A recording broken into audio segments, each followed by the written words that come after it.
horta dowladdu naanays bay la baxday iyadaa isu bixisay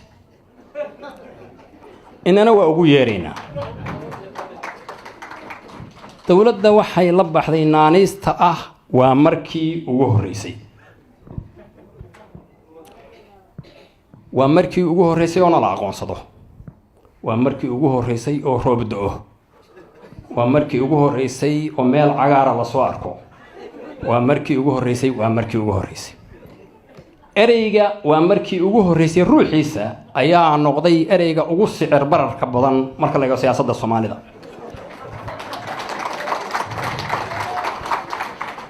isaga ruuxiisa ayaa maanta dacwo ah oo la warhay buunbuuninina marka waxaas la yaab leh waxaas runtii markii ugu horreysay taariikhda waxaa markii ugu horreysay in nin Soomaali ah oo madax ah oo filla Soomaaliya jooga oo calanka Soomaalida hoos fadhiya inuu nin kale oo Soomaali ah oo walaalkiisa u gacan geliyo cid kale qadiyada qalbi dhagax iyo boogteeda ayaa taariikh cusub taas ayaa markii ugu horreysay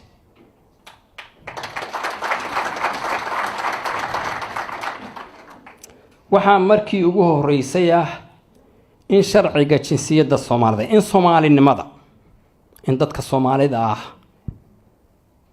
Soomaalinimadoodu markii ugu horreysay ay su'aal gasho yaa Soomaali ah iyo yaan Soomaali ahayn waxaa jira sharci la yiraahdo sharciga jinsiyadaha oo saaran miiska dawladda wasiirka arrimaha gudaha ayaa keeni kara aniga ayaa hor istaagay sharcigaas waxa afti loo qaaday 62 wuxuu sheegayaa qof kasta oo asalkiisu Soomaali yahay inuu Soomaali yahay Soomaalinimadu siyaasadda waa ka weynta waa waxa aynu nahay waa waxa aynu wadaagno waa waxa isu keen haya ama Djibouti joog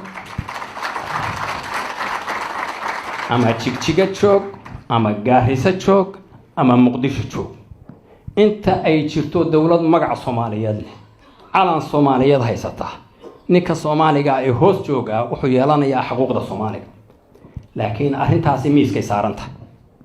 waana markii ugu horreysay taariikhda oo dawlad Soomaaliyeed ay su'aal geliso Soomaalinimada